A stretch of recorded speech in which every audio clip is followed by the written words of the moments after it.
வேதாந்த ஸ்ருதி கிரந்தங்களில் பிரமோதய மெய்வழி சாலையாண்டவர்களின் அற்புத அடையாள செயலை கூறி கிடைப்பிக்க பேசினார்கள்.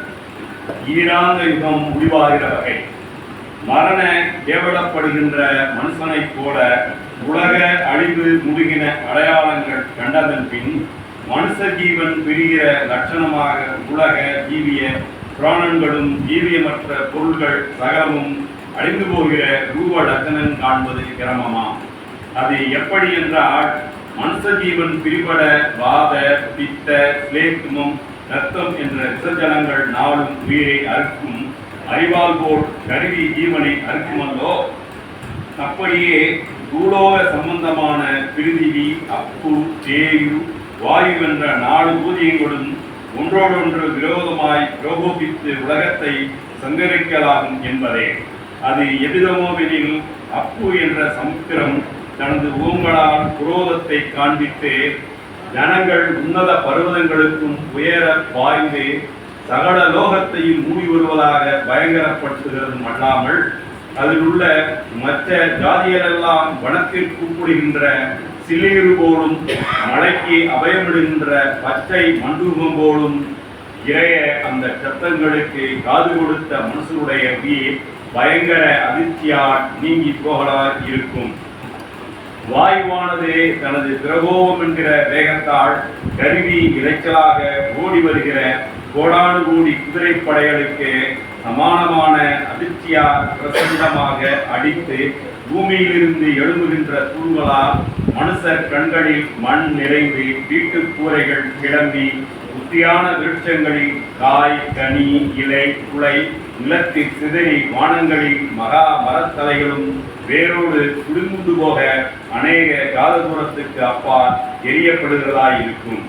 பிருத்திவியானது கொடிய ஆவியை தன் அந்தரங்கத்தில் உட்கொண்டு பயங்கரத்தால் நடுங்குகின்ற ஆட்டுக்குட்டியைப் போலவும் குளிர்காய்ச்சலால் நடுங்குகிற சுரங்கொண்டவன் போலவும் தனது நிலை காணங்கெட்டு சகலலோகமும் குலுங்கி அசைந்து வீடு மாடமாளிகைகள் இடிந்து நகர்ந்து பட்டணங்கள் கோட்டை கோபுரங்கள் பிரிந்து கற்களோடு கற்களும் மரங்களோடு மரங்களும் மோதி சின்னாபின்னமாகி கருகி பர்வதங்கள் நிலை பிசகி சிதறுண்டு சகலமும் தரையை யொத்தனவாகிறது அல்லாமல், தீவு தேசங்களின் தோட்டம் துறைமுகங்கள் அந்த திக்கில் இல்லாமல் மறுதிக்கு வாசமாய் போய் சகலலோக ராஜ்யமும் விபரீத ராஜ்யமாக்கப்படும்.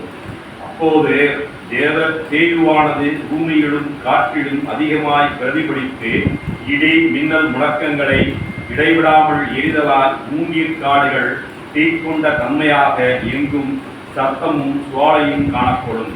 இப்படியே 4 பூஜ்யங்களுடைய குரூரத்தால் பூலோகத்தினுடைய ஜீவன் பிரிந்த லட்சணமாக காணப்படும் என்பதால்.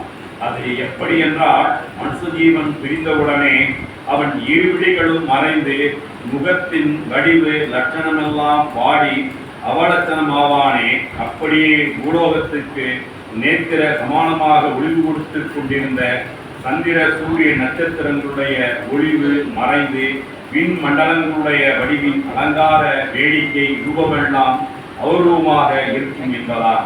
அது எதிரமோவெனில் சூரிய மண்டலத்தின் மாணிக்கமய பிரதாபம் குறித்த கற்கோளமாக சந்திர மண்டலத்தின் தாரகையுடைய கனகமயமும் இரத்த கட்டிபோலாக ரஜதமய ஒளிவு அவிந்த விளக்குத்திரி சாம்பல் போலாக புதிர்ந்து வீழ்ந்து பஞ்சகல்யாண ரூப லாவண்ய சாமணமாய் விளங்க நவீன் மண்டலங்களுடைய சகல பிரகாச அலங்காரங்களும் அப்பிரகாரமாய் சுருட்டி கட்டப்பட்ட 7 போலவும் சுருண்டு போகக்கூடியதாய் இருப்பதா.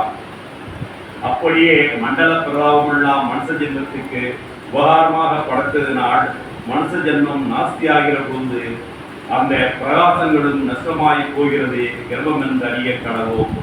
ஈராந்தமாக ஆண்டவர் தம்முடைய விளாகத்தின் போகத்தை அக்கினிச்சுவாலையால் தெளிவித்து அறுத்தெடுப்பார் என்றதினால் ஆகாசத்திலிருந்து அக்கினி வர்ஷம் வர்ஷித்து பூமி ஆங்காங்கே கபர் வெடித்து நரக கிடங்கின் வாயிலிருந்து நீக்குமுடி போடும் தீக்குமுடிகளும் கந்தக புகைகளும் எழும்பி பூமியிலிருந்தும் ஆகாயத்திலிருந்தும் வருகிற அக்கினி ஆறுகளால் உலகமெல்லாம் அக்கினி பிரளயமாய் பெருகி விழுந்திருந்த மனுஷர், மிருகம், ஊர்வன, நடப்பன, பரப்பனவாகிய ஜீவாத்மாக்களும் விருட்ச பிரண முதலான சராசர ஜீவியமான சகல அர்த்த பதார்த்தங்களும் கல் மண் முதலானவைகளும் வெந்து நீராய் சகலோக ஆங்காரமும் தகன பிரசங்காரமாக்கப்படும்.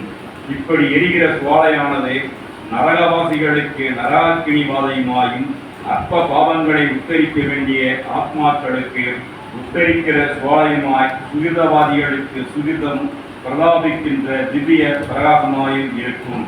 இவ்வகையாக ஆண்டவருடைய உலகத்தின் அறுப்பு முடிந்து சூடு மிதிக்கப்படுவதாகும் என்று அறிய கடவோம் என்று வேதாகம ஸ்ருதி கிரந்தங்களில் பிரமோதய நெய்வழி தலையாண்டவர்களின் அற்புத அடையாளத்தை கூறும் தெய்வீக செயலை கூறும் திடதீர்க்க தரிசனங்கள் கூறுகிறது. இந்த மாத சபை